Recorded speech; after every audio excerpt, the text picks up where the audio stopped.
Republican Governor Greg Abbott of Texas has announced that he is in fact going to defy the Supreme Court's ruling from earlier this week that said that the federal authorities can actually cut the razor wire that Greg Abbott had installed along our southern border that has been maiming migrants. Even the Supreme Court, with its conservative majority, said, hell no, you can't do that. And Greg Abbott this week says, well, hell no, you can't tell me no. But Greg Abbott is not alone. Republican Congressman Chip Roy from the state of Texas is calling on the state to, as they are, disregard the Supreme Court's order. Don't listen to them.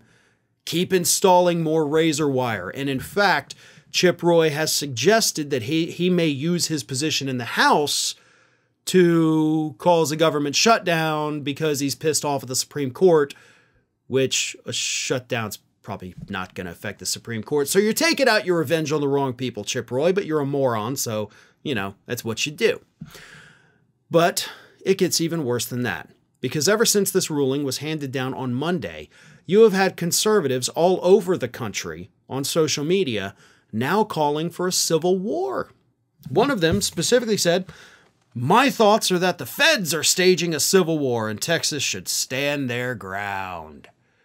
So it's not that the people of Texas or the Republicans in Texas want a civil war. It's the feds have staged a civil war by saying you cannot maim and seriously injure migrants, people coming across the southern border. And as I always say, because it's always worth reminding people, illegally crossing the southern border of the United States into this country is a misdemeanor offense. It is not a felony. It is not a capital offense. It is a friggin' misdemeanor. But let me bring this up too, because as you have these Republicans in Texas calling for a civil war because the feds ain't doing their jobs, let me ask you this. Didn't your governor spend millions of dollars sending troops down to the southern border? I mean, didn't he get infusions of both cash and National Guard soldiers and regular police officers from other states? South Dakota sent people down. Florida, I know, sent people over. Other red states sent their law enforcement down there with you along that southern border. They did.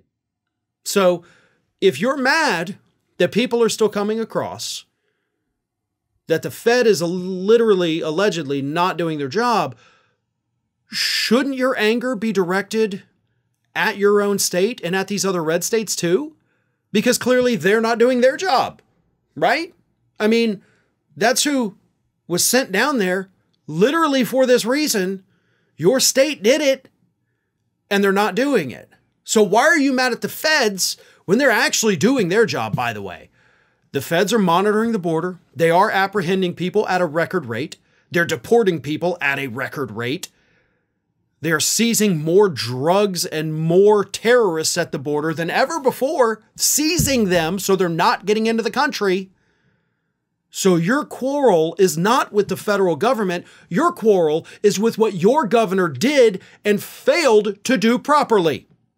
So if y'all want to talk about being angry, you better direct your anger where it is deserved, because it's not the federal government that's letting you down. It's literally all of these red states that said, we'll come help with the problem, and then continued to fail the state of Texas. You're mad at Republicans. You just don't realize it. Ring of Fire is just a few subscribers short of hitting that 1 million subscriber milestone. So if you're not already subscribed, please go ahead and do so and stay up to date with all of the latest from Ring of Fire.